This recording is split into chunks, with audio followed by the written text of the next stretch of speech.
Hello everyone, स्वागत है आप सभी का मेरे यूट्यूब चैनल में। तो आज हम लोग झारखंड से संबंधित कुछ ऐसे प्रश्नों के ऊपर चर्चा करेंगे जो झारखंड से संबंधित प्रत्येक प्रतियोगी परीक्षाओं में अक्सर करके पूछे जाते हैं। तो चलिए स्टार्ट करते हैं और देखते हैं आज का पहला प्रश्न। तो आज का पहला प्रश्न है, स्वर्ण रेखा नदी कहाँ बहती है?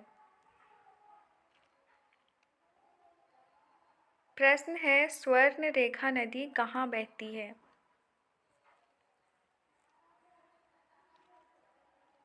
तो इस प्रश्न का सही जवाब होगा, यह नदी छोटा नागपुर के पठारी भूभाग से रांची जिले के नगरी गांव से बहती हुई ओडिशा में प्रवेश करती है। रांची जिले से बहती हुई स्वर्ण रेखा पूर्वी सिंहभूम जिले में प्रवेश करती है। यहाँ से यह ओडिशा राज्य में चली जाती है। यह मौसमी नदी मुख्यतः बरसाती है। वर्षा काल में यह पानी से भरी रहती है। इसकी सुनहरी रेत में सोना मिलने की संभावना के कारण ही इसे स्वर्ण रेखा नदी कहा जाता है। यद्यपि इससे सोना प्राप्त नहीं होता, क्योंकि यह रेत के कणों में अल्पांश ही होता है। पठारी भाग की चट्टानों वाले प्रदेश से प्रवाहित होने के कारण स्वर्ण रेखा नदी तथा इसकी सहायक नदियाँ गहरी घाटियों तथा जलप्रपातों का निर्माण करती हैं। यह रांची से 28 किलोमीटर उत्तर पूर्व दिशा में हुंड्रू जलप्रपात बनाती है, जहां से यह 320 फीट की ऊंचाई से गिरती है। स्वर्ण रेखा नदी की एक विलक्षण विशेषता यह है कि उद्गम से लेकर सागर में मिलने तक यह किसी की सहायक नदी नहीं बनती है। यह सीधे बंगाल की खाड़ी में गिरती है। इसकी 3 प्रमुख सहायक नदियाँ राढ़ू, कांची और खरकई हैं, जो पूर्व दिशा से बहती हुई इसमें आ मिलती हैं। अगला प्रश्न है, झारखंड में बहने वाली सबसे लंबी नदी कौन सी है? प्रश्न है, झारखंड में बहने वाली सबसे लंबी नदी कौन सी है? तो इस प्रश्न का सही जवाब होगा दामोदर नदी।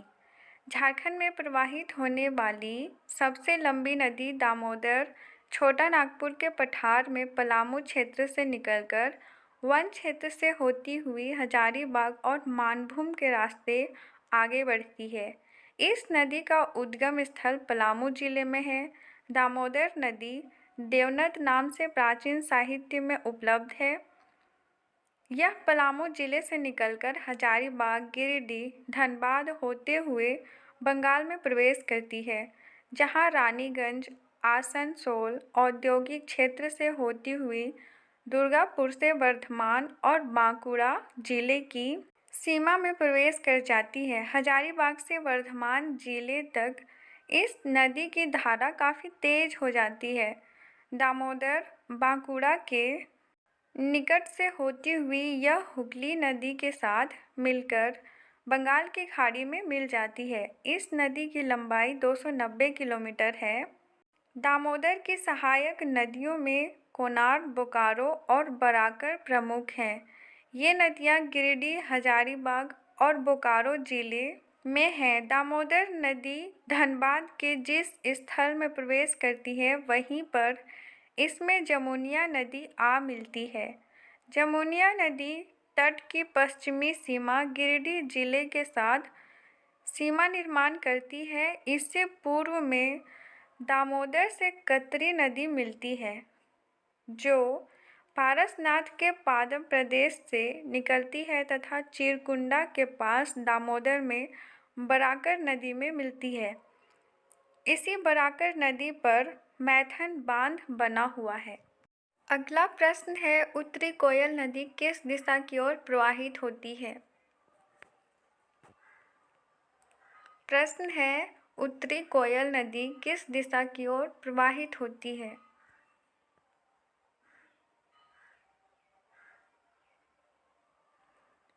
तो इस प्रश्न का सही जवाब होगा, यह नदी रांची के पठार से निकलकर पाट क्षेत्र में ढालों पर घूमती हुई उत्तर दिशा की ओर प्रवाहित होती है। अपनी यात्रा में यह औरंगा और अमानत नदियों को भी स्वयं में विलीन कर लेती है तथा साथ ही कई छोटी नदियों को सहमति करते हुए 255 किलोमीटर की पहाड़ी एवं मैदानी दूरी तय कर सोन नदी में मिल जाती है। औरंगा और अमानत नदी इसकी सहायक नदियां हैं। यह नदी गर्मी के मौसम में सूख जाती है, लेकिन वर्षा के दिनों में बाढ़ के साथ उमड़कर बहने लगती है।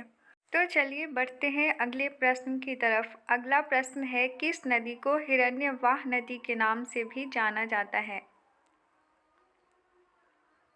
प्रश्न है, किस नदी को हिरण्यवाह नदी के नाम से भी जाना जाता है?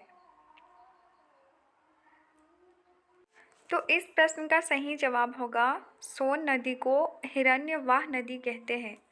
मैकाल पर्वत के अमरकंटक पठार से निकलने वाली यह नदी पटना के निकट गंगा में मिलने से पूर्व 780 किलोमीटर की दूरी तय करती है। क्षेत्र विशेष में इसे अन्य नामों से भी पुकारा जाता है, जैसे सोनभद्र, हिरण्यवाह। यह अपने उद्गम स्थल से निकलकर उत्तर की ओर बहती है और उत्तर पूर्वी क्षेत्रों से होकर पूर्व की ओर हो जाती है। यह झारखंड के लिए 45 किलोमीटर लंबी सीमा बनाती है। अमरकंटक से आते आते इसका प्रवाह पूर्व की ओर हो जाता है। यह नदी झारखंड की उत्तर पश्चिमी छोर पर सीमा का निर्माण करती है। यह पलामू की उत्तरी सीमा बनाती हुई प्रवाहित होती है। इसकी एक विशाल सहायक नदी उत्तरी कोयल है, जिसका उद्भव पठारी भूखंड से ही हुआ है। इस नदी का दूसरा नाम हिरण्यवाह भी है, क्योंकि इसमें सोने के कण इसके सुनहली रेत में पाए जाते हैं। इसका महत्व झारखंड के लिए सिर्फ सीमा के रूप में ही है। अगला प्रश्न है, जैन मंदिर किस नदी पर स्थित है? प्रश्न पूछा जा रहा है, जैन मंदिर किस नदी पर स्थित है? तो इस प्रश्न का सही जवाब होगा बराकर नामक नदी में जैन मंदिर स्थित है। चलिए अब थोड़ा बराकर नदी के बारे में जानते हैं। यह भी बरसाती नदी है जो छोटा नागपुर के पठार से निकलकर हजारीबाग, गिरिडीह, धनबाद और मानभूम में जाकर दामोदर नदी में मिल जाती है। यह बरसात में उमड़कर बहती है और फिर मंद गति से अपना अस्तित्व बनाए रहती है। इस नदी पर दामोदर घाटी परियोजना के अंतर्गत मैथन बांध बनाया गया है, जिससे बिजली का उत्पादन किया जाता है। इस नदी का उल्लेख बौद्ध एवं जैन धार्मिक ग्रंथों में हुआ है।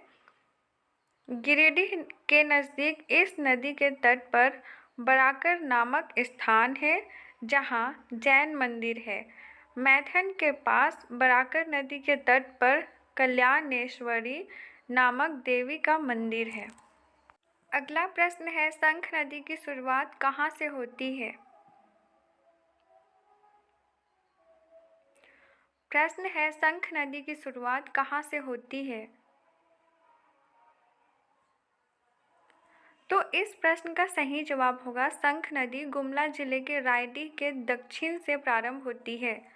शंख नदी नेतरहाट पठार के पश्चिमी छोर से उत्तरी कोयल के विपरीत बहती है। पाट क्षेत्र के दक्षिणी छोर से इसका उद्गम होता है। यह गुमला जिले के रायडीह के दक्षिण से प्रारंभ होती है। यह नदी प्रारंभ में काफ़ी संकरी एवं गहरी खाई का निर्माण करती है। मार्ग में यह राजा डेरा के पास 200 फीट ऊंचा जलप्रपात बनाती है, जो सदनी घाघ जलप्रपात के नाम से जाना जाता है। अगला प्रश्न है, जोन्हा जलप्रपात किस नदी पर स्थित है? प्रश्न है, जोन्हा जलप्रपात किस नदी पर स्थित है? तो इस प्रश्न का सही जवाब होगा जोन्हा जलप्रपात रांची पुरुलिया मार्ग पर रारो नदी पर स्थित है। जोन्हा गांव के निकट होने के कारण इसका नाम जोन्हा जलप्रपात पड़ा। इसकी ऊंचाई लगभग 150 फीट है। दिसंबर से फरवरी महीने तक यहाँ का दृश्य बड़ा विहंगम होता है। यह स्थान अत्यंत गहराई में होने के कारण यहाँ नीचे उतरने के लिए काफ़ी पक्की सीढ़ियाँ बनी हुई हैं। पढ़ाई से संबंधित इसी तरह के और वीडियोस पाने के लिए मेरे चैनल पार्वती वॉइस टीवी को प्लीज़ सब्सक्राइब कीजिए और मेरे वीडियो को लाइक नहीं किए होंगे तो लाइक और शेयर कर दीजिएगा। वीडियो पूरा देखने के लिए आपका बहुत बहुत धन्यवाद। मिलते हैं नेक्स्ट वीडियो में।